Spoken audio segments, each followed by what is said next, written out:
Welcome RUSD families and community members. My name is Renee Hill. I'm the Chief Academic Officer here in Riverside Unified School District. We'd like to welcome you to our family and community update today. We appreciate your patience and persistence with our challenging circumstances, but school is about ready to start. I'd like to also welcome our Spanish-speaking families.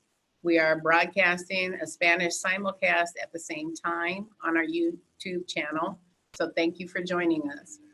Assistant Superintendent San Martin will help you know how to find the Spanish simulcast. Thank you, Ms. Hills. Muy buenas tardes y bienvenidos. Tenemos una transmisión en vivo por separado para nuestra comunidad de habla hispana. Para unirse y escuchar, siga el enlace en la parte de abajo de la pantalla. Muchas gracias. Back to you, Ms. Hill. We also have with us our board president, Mrs. Kathy Allavy. Welcome, Mrs. Allavy. Thank you. Welcome to our RUSD community. In the past few weeks, I've heard from frustrated parents, some of whom want to return to school and some of whom don't. Some want required masks, some don't. I have heard from frustrated teachers, some of whom want to teach virtually and some of whom want to be back in the classroom setting. And I've heard from many who are frustrated that we are starting school before they feel prepared. I've heard from many others who are frustrated because they have loved ones who are sick or in precarious health situations. And I've heard from others who are frustrated because they have been furloughed or lost their jobs. So my word of the day is frustration. I believe we are all frustrated, or maybe that's even too light a word. But I've also witnessed enormous positivity from many. From a classified worker who is worried about the parents she hasn't connected with, or from a teacher who's worried that she can't connect with her most needy students. And from others who are posting their creative vignette backdrops for their lessons or emailing each other's tips about virtual learning.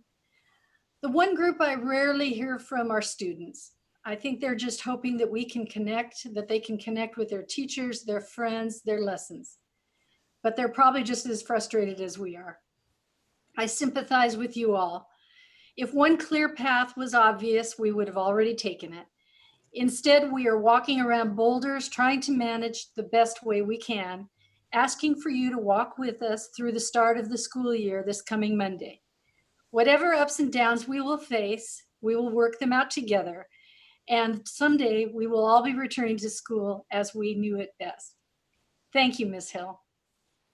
Thank you, Mrs. Allavy. Families and community, we have a variety of topics for you today. Those topics will be covered in part by myself, Renee Hill, and also Assistant Superintendents Dr. Ryan Lewis and Assistant Superintendent Tim Walker. We'll be handing off the presentation between ourselves. We'll talk about the instructional program choice results, our gating criteria for moving between distance learning in the in-person hybrid program, then progressing to 1 day a week, then 2 day a week, then 5 days a week. We have an update about neighborhood learning centers, devices, professional development, social emotional supports, meal service, and finally, details about student schedules. An important thing about these topics is they must be reported in our learning continuity and attendance plan. This plan must be submitted to the California Department of Education by September 30th, and so will be presented to you for a public hearing on September 1st, and will be submitted to the board with staff requesting approval on September 15th. Similar to our prior LCAP, which this plan replaces, stakeholder engagement will be an important part of the process. The learning continuity and attendance plan will address learning and learning loss, devices and connectivity, professional development, social emotional supports, and meal services.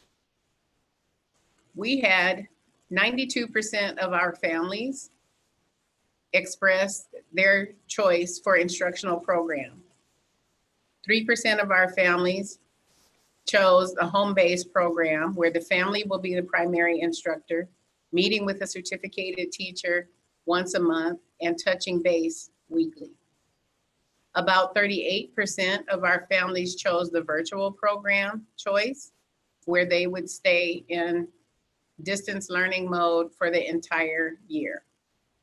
And finally, about 59% of our families chose the in-person hybrid that will be beginning in distance learning, but as community health conditions allow, will progress to 1 day, 2 day, and finally 5 days per week. Another choice that needs to be made and is being made right now by our virtual families are at which point in the day would they like their live interaction to take place. You can see on the far left column, they had a choice of morning, afternoon, or evening sessions. And we did have students select all of the areas. However, due to low numbers requesting the secondary evening option, we will not be offering that option. As school begins here, we are in phase 1. All the school sites will be closed and all students will be in distance learning. We do have some gating criteria for the transition between phase 1 and 2, which I'd like to ask Assistant Superintendent Tim Walker to give you information about. Thank you, Chief Academic Officer Hill. As you can see on the document that's on the screen, phase 1 provides for distant learning.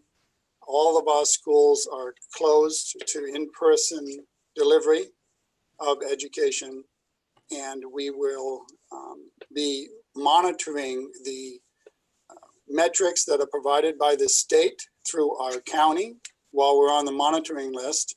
I'll go into more detail on that in a little while.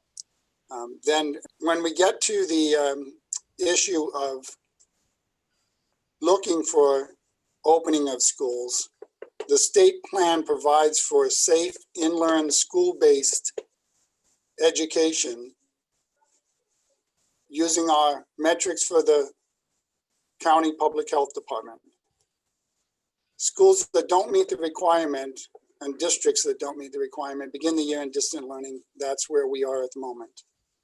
We are on the monitoring list with 33 other counties, and our numbers keep us up towards the top after LA. Facial coverings will be required when we get to in-person learning. All school staff and students in 3rd grade and above must wear masks or facial coverings. And students in 2nd grade and below are encouraged to wear masks or face shields. Physical distancing and other adaptations will be in place. Staff must maintain a 6-foot distance between themselves and other staff as well as students. Symptom checks will be conducted both in a passive manner as well as students having their temperatures taken upon arrival to school. Hand washing stations will be available. Sanitation and disinfection routines and protocols are developed and will be employed. And quarantine protocols such as isolation areas for students and staff displaying symptoms will be at each school to separate individuals and have them checked further and then sent home. Testing and contact tracing will be in place. Requirements to test staff regularly are in an issue related to delivery of information from the state, and we'll be checking 25% of our staff per week, 50% per month, and after 2 months we'll recycle or cycle back to the beginning and continue to test our staff throughout the year. Rigorous distant learning is a requirement, and we've gone into that in great detail. We've got that in place for the start of school. And we also will be using that for all individuals who chose the in-person model in anticipation of their return to school. The closure criteria associated with a school once it does start opening is in consultation with public health officials. Here are Dr. Kaiser from the Riverside County Department of Public Health. We have a great relationship and communication all the time. And when a classroom cohort has a positive case, that class would go home. When a school has more than 5% of a cohort over the whole school or 2 cohorts affected, then the school would go home.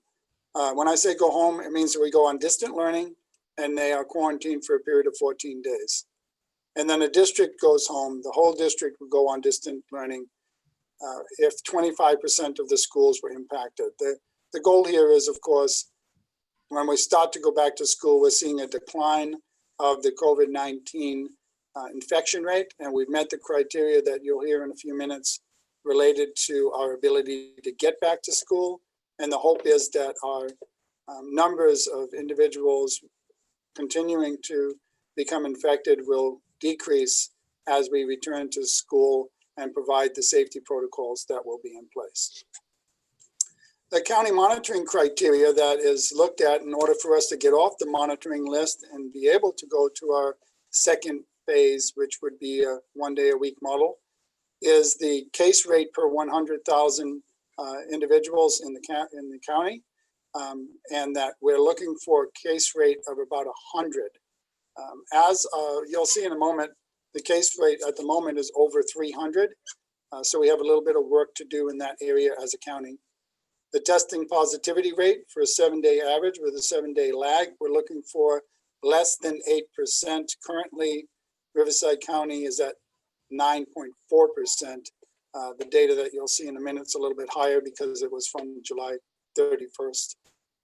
Increasing hospitalizations, we look at trying to get below 10% of the hospitalizations being COVID-19 patients.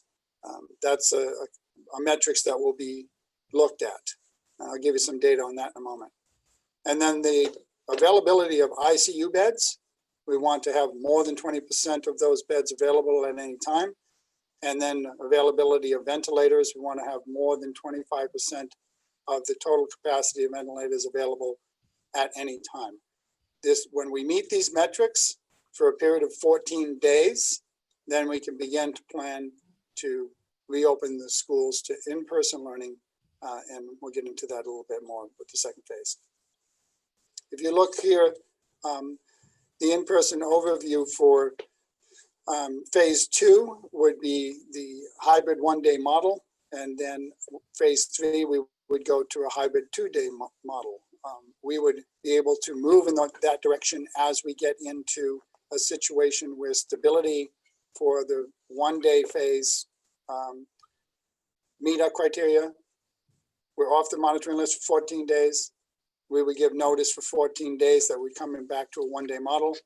And then after that's stabilized for a period of time, we would begin plans to move to phase 3, so long as the metrics continue to be low.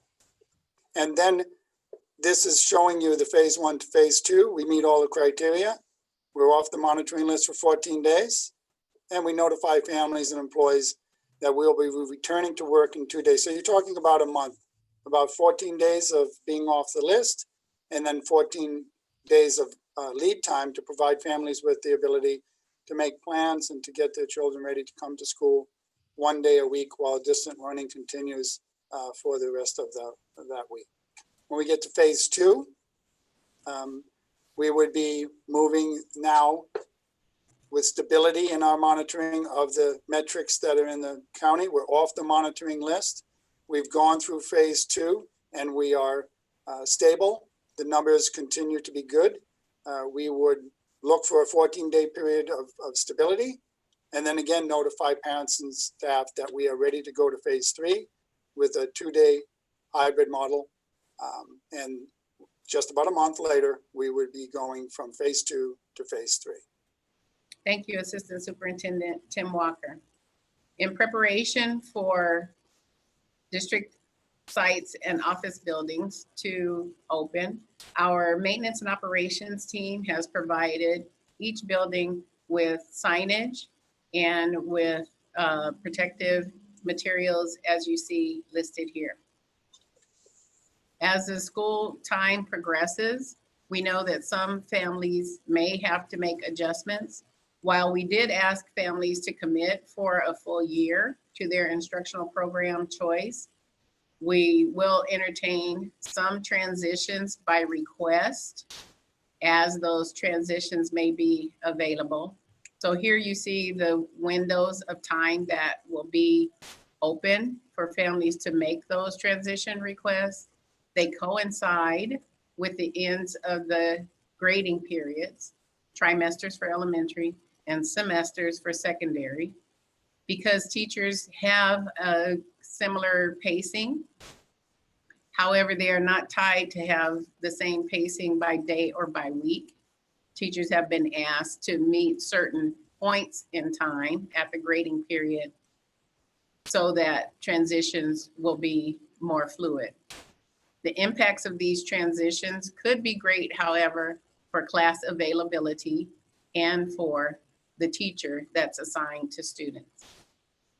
A new development I'd like to tell you about is our work with the larger community on investigating the possibility of opening neighborhood learning centers.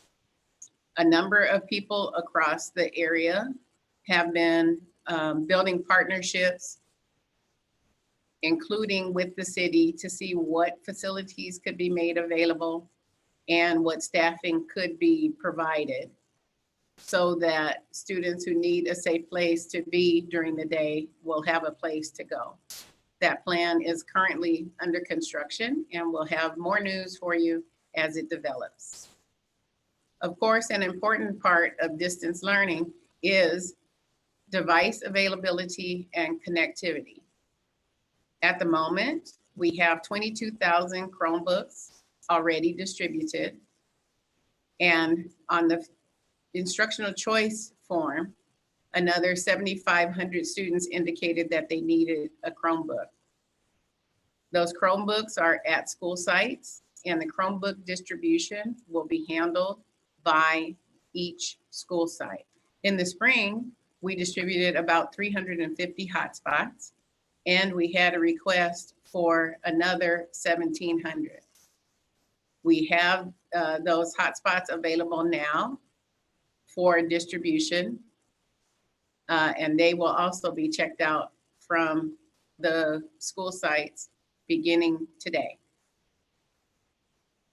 As you know, just in our modern society, we all have to learn and grow so fast. Our professional development has been offered for classified team members and administrators. And on the next slide, we see the professional development that has been designed for teachers. Teachers are currently undergoing their professional development with a goal of finishing before school starts, although they do have a bit of flexibility should they need it. Meal service will be available once school starts. We're going to begin with offering meal pickup at every RUSD site. We will monitor that and adjust as needed.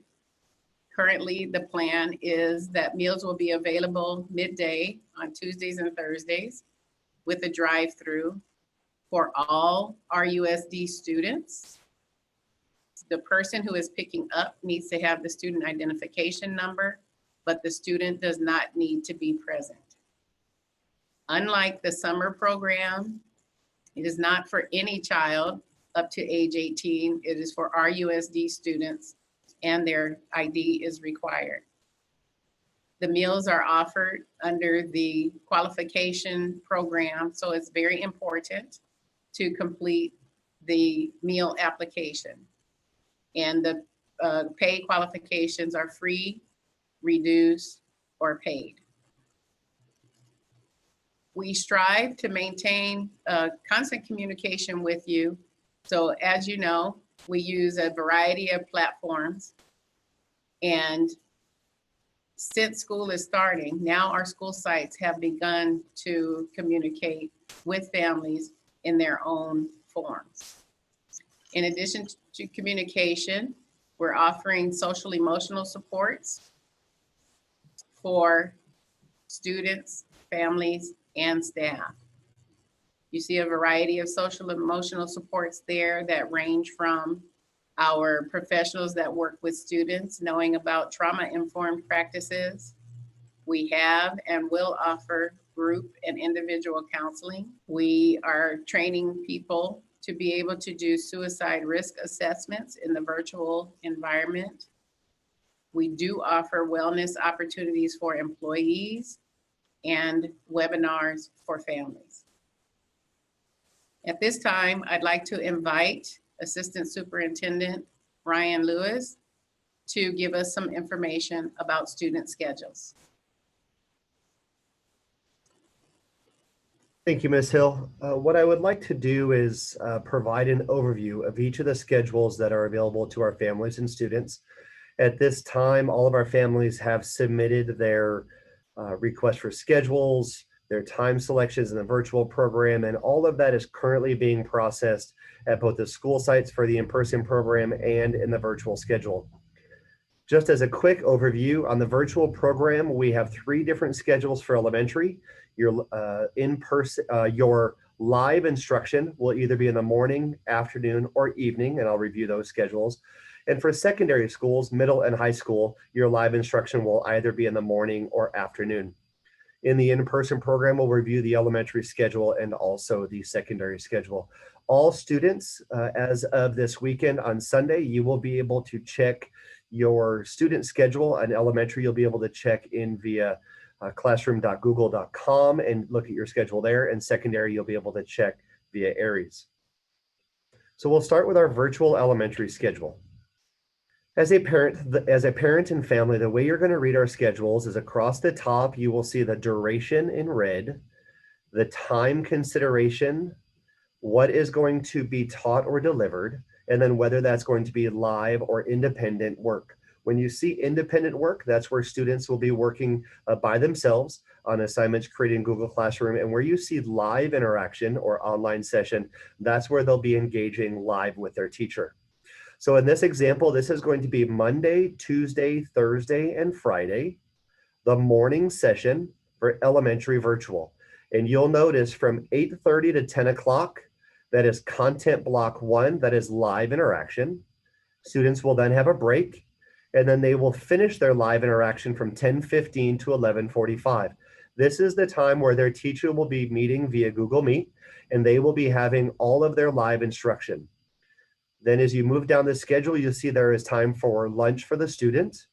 And then the afternoon, the student will be working on their own independent work that is assigned by the teacher. The teacher may assign small groups to meet with the teacher, and they will also be doing their English language development during that time that the teacher will be assigning to each of their students based on class need. So in our virtual elementary option 1, which is our morning schedule, our live interaction will be 8:30 to 11 o'clock. So what you will see on Wednesday is that we will have small group sessions as well as English language development, 8:30 to 10, social emotional whole class check-in again with the teacher, and then the teacher will provide office hours and work for students to complete independently for the remainder of the day. Moving to option 2, this is the elementary afternoon option. So the main differences are the live instruction time period will change. So you'll notice from 9:15 until 11:30, students will be partaking in English language development as well as independent work and small group instruction if assigned by the teacher. And then in the afternoon from 12:15 until 3:30 will be content block, integrated English language development, and that live interaction with their teacher throughout the afternoon with a break for transition time for the students between 1:45 and 2 o'clock. Important to remember that the teacher will be designing many different learning opportunities for students during that time. On Wednesday, in choice 2 in the afternoon, very similar. You will see, again, small group instruction, English language development in the morning, as well as social emotional whole class check-in. There will be a break for lunch. And then in the afternoon, students will be working independently on work assigned by their teacher and also have office hour check-ins if necessary. Option 3 is our evening option. This will only be available to elementary. And again, it's what you'll see here is the small group or English language development is now offered between 12:45 and 3 o'clock. And then the live instruction time with the classroom teacher will occur from 3:45 until 7 o'clock, with obviously a break in transition in the middle of that time. This is a new option, and we are very excited for both our students and teachers, and thank the teachers for being prepared and offering a new option for our students.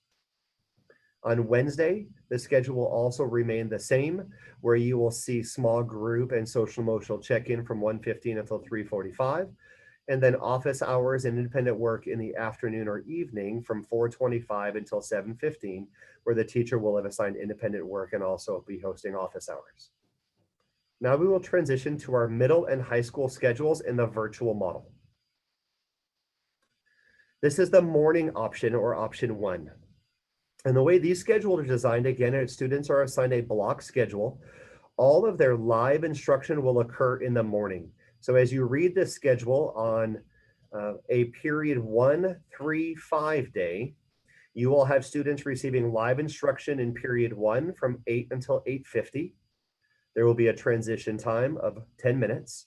Period 3, live instruction will begin from 9 until 9:50. Again, you'll have a 10-minute transition. And period 5 will occur from 10 until 10:50. Students will then have a break, and then there will be the independent work will then be done in the afternoon, as well as possible live interaction or small group work if students are assigned to attend by the teacher. On a period 2, 4, 6 day, period 2 will be 8 to 8:50, period 4 will be 9 to 9:50, and then period 6 will be 10 to 10:50 for their live instruction.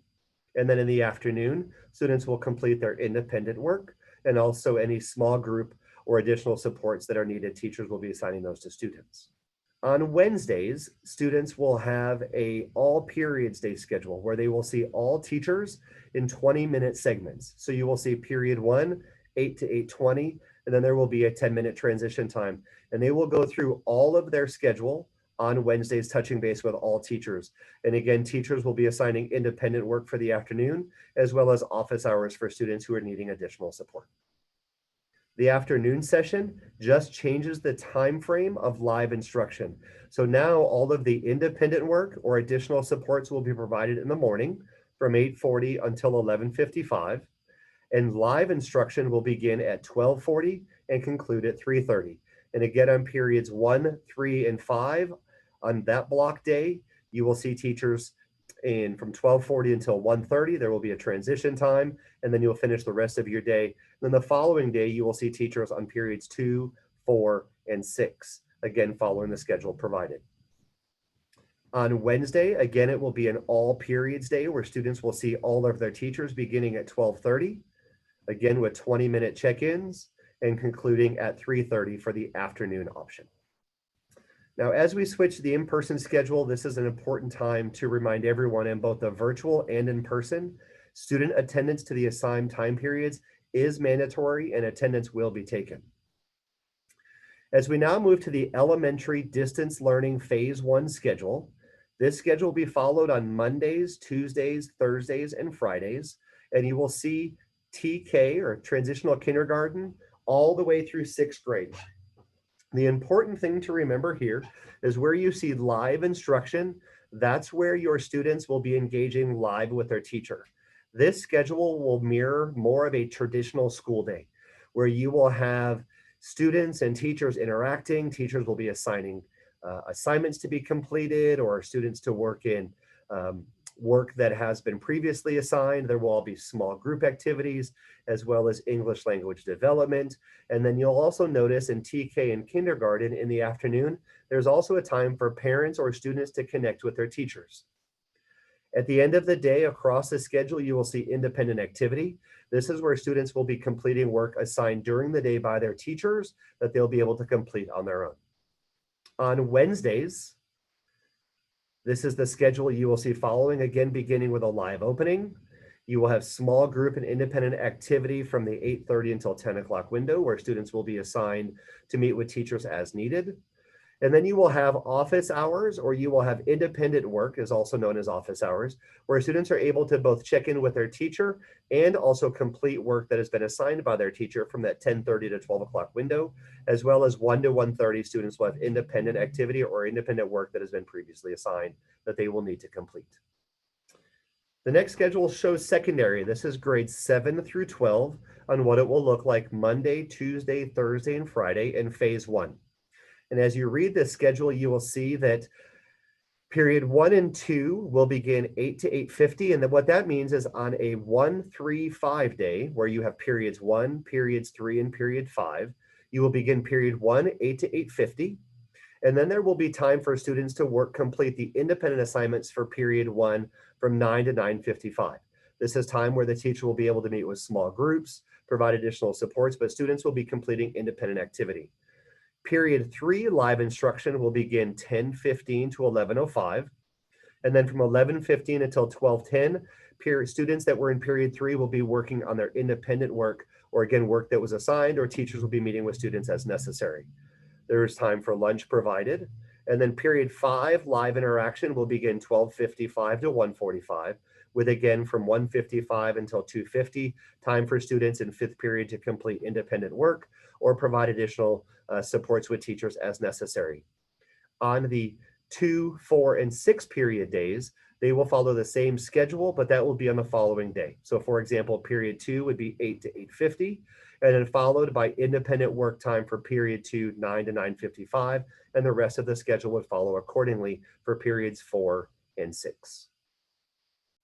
On Wednesday, again, it's an all periods day where students will be checking in with all of their teachers in 20-minute segments. They will go through 1st through 6th period, as well as have time in the afternoon for additional check-in with teachers and time to complete the independent work that has been assigned. And again, remember, in all models, attendance will be taken, and attendance is mandatory for all students. And Ms. Hill, I'll turn it back over to you. Thank you. Thank you. We do have some social emotional supports available for families, staff, and students. You see here, Care Solace is available by call or email, including video chat. We have some wellness resources archived and available for access. And of course, there is the National Crisis Text Line. We have gotten some questions about childcare resources. RUSD does not provide childcare. However, we've been in partnership with Riverside County Office of Education that keeps a provider roster available at the links shown on this slide. Our upcoming meetings are August 18th, we'll be having a board meeting, and on August 20th, we'll provide the next community update. Thank you for joining us.